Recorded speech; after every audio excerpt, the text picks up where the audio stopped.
Nous ba de sinte bolo po akat no mera patu fio hena na oya.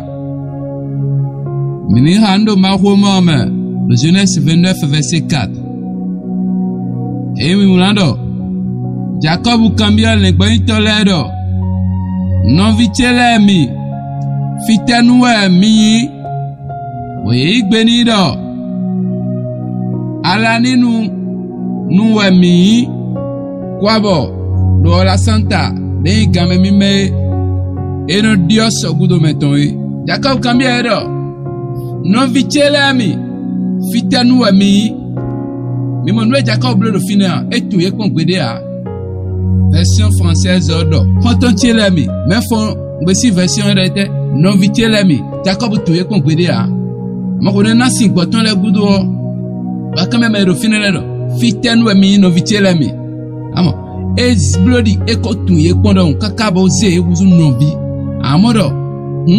nungula de tede yo nous de tede tabari problème de do alio dio e na do nindo nous les ti ma gonfi parce que et dogbe fifa nu ye we akana dogbe fifa nu mele a amo gbeto anu dogbe na e on tu ya e o melo e ko mele ko je tagba nko classé ton de ndo kon me gbon yo de no wale gbon yo ba no mele classé we anu dogbe nu mede a anu fi apo ye ya no de no e ba ka de ro lo be fufuru ko we no la patu me ya ma considérer a ma kiana no e ba de ka hena la siton lo be na na we e dogbe ni yera no vitel bo kan obi e ko aranu wa yi o do yi wa ye kade pero gonfi no wa do amono pero gonfi e so na fruit alijia e so na do ko ngege a e je fi ko ni lo be so ali bodido no dogbe nu gbeto no blo no vira mele mo Abraham blo lo bo yi mo sagun lo kwegbe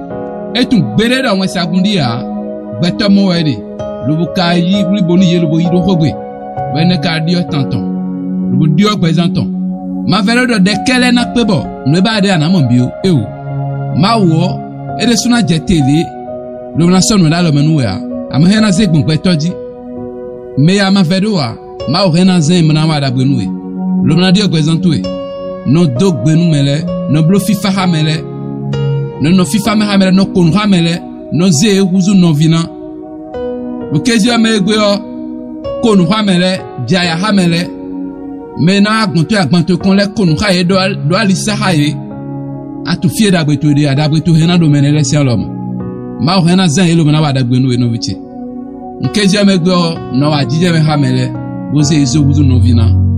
mona kponde ba no wa nu bon kezeme egbeton ni fanu melokolopo de Jesus sin comme amen.